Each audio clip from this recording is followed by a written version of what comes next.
Bismillahirrahmanirrahim. Assalamualaikum warahmatullahi wabarakatuh. Selamat pagi, anakku sekalian. Semoga dalam keadaan sehat walafiat. Ya, hari ini kembali di pertemuan yang ke-6 untuk pembelajaran IPA. Ya. Nah, kita pada pagi hari ini akan membahas tentang kelainan otot pada manusia. Sebelumnya, di minggu kemarin, kalian sudah mempelajari tentang kelainan pada tulang, ya, kelainan pada tulang manusia. Ada berapa hal kelainan pada tulang itu, diantaranya kemarin itu ada retak tulang, patah tulang, kemudian sklerosis, lordosis, kemudian ada juga rakitis dan osteoporosis. Nah, untuk selanjutnya pada kesempatan pertemuan yang kali ini kita akan membahas tentang kelainan otot ya.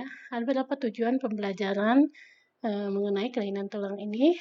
Di antaranya yang pertama nanti kalian bisa mengetahui kelainan pada otot manusia itu apa saja ya. Kemudian kalian juga yang kedua mengetahui penyebab dari gangguan kesehatan alat gerak itu apa saja. Baik. Nah, kita akan langsung pelajari kelainan otot pada manusia. Yang pertama, ada yang disebut dengan hipertrofi. Apa hipertrofi itu? Yaitu pembesaran otot akibat bekerja secara terus-menerus dan berlebihan ya. Jadi di sini dapat kalian lihat ya gambarnya. Ini yang tadinya ototnya mengecil itu menjadi membesar. Nah, kalau pada binaragawan biasanya itu ototnya itu dipergunakan atau dilatih untuk membesar ya, untuk kalau olahragawan.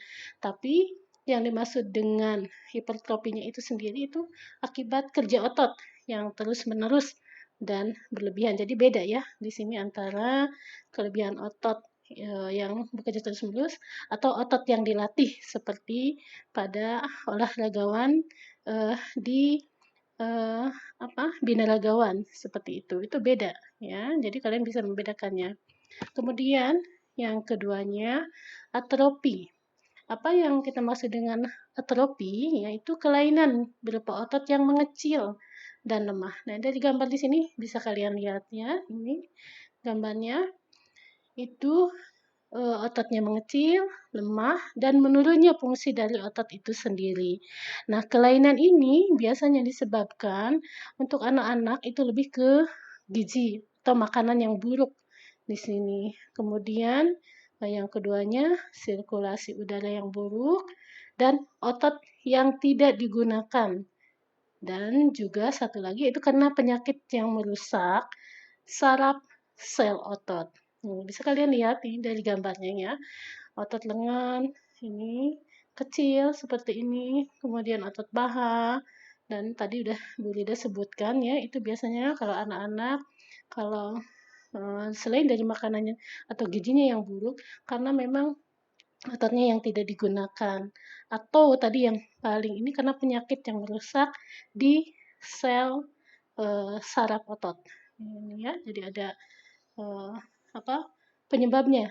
Kenapa itu kelainan dari otot yang mengecil atau lemah itu atau yang kita sebut dengan atrofi. Selanjutnya yaitu yang ketiga yaitu stiff atau kaku leher. Ini dari gambar ya bisa terlihat ini. Nah, stiff atau kaku leher yaitu sakit pada otot leher. Ini bisa disebabkan itu karena cedera otot. Tuh. Kemudian infeksi meningitis atau infeksi meningitis itu disebut dengan radang selaput otak atau kelainan anatomi dari tulang belakang ya, ini tulang belakang akibat kita bergerak secara tiba-tiba atau salah gerak seperti itu.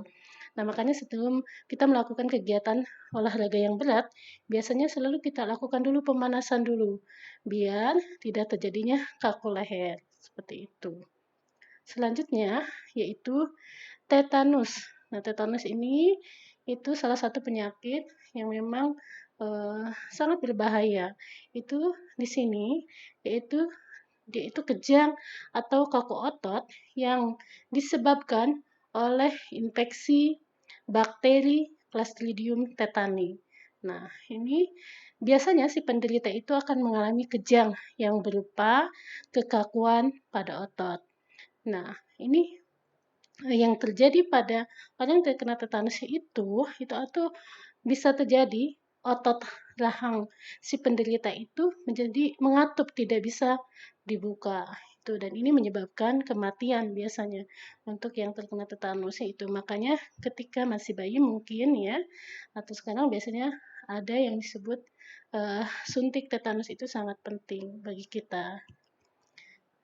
Nah, tadi selain dari kelainan pada otot, ada juga yang harus kalian ketahui yaitu apa saja penyebab gangguan kesehatan pada alat gerak itu.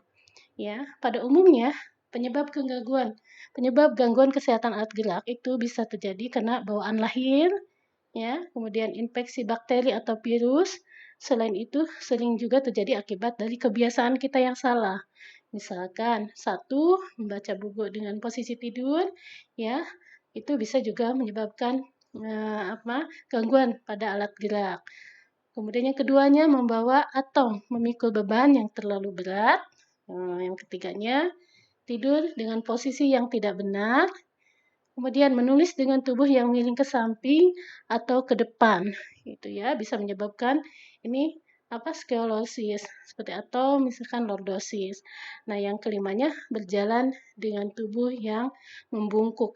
Jadi kebiasaan berjalan seperti ini itu yang bisa menyebabkan gangguan kesehatan pada alat gerak. Nah, mungkin nanti bisa kalian memahami materi ini ya.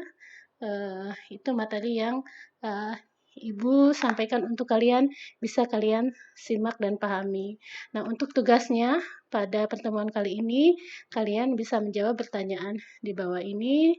Silakan kerjakan di buku tulis dan nanti dikirim ke Bu Rida atau ke Bu Jamil. Itu saja anak-anakku sekalian. Terima kasih banyak atas perhatiannya. Billahi taufiq wal hidayah. Wassalamualaikum warahmatullahi wabarakatuh.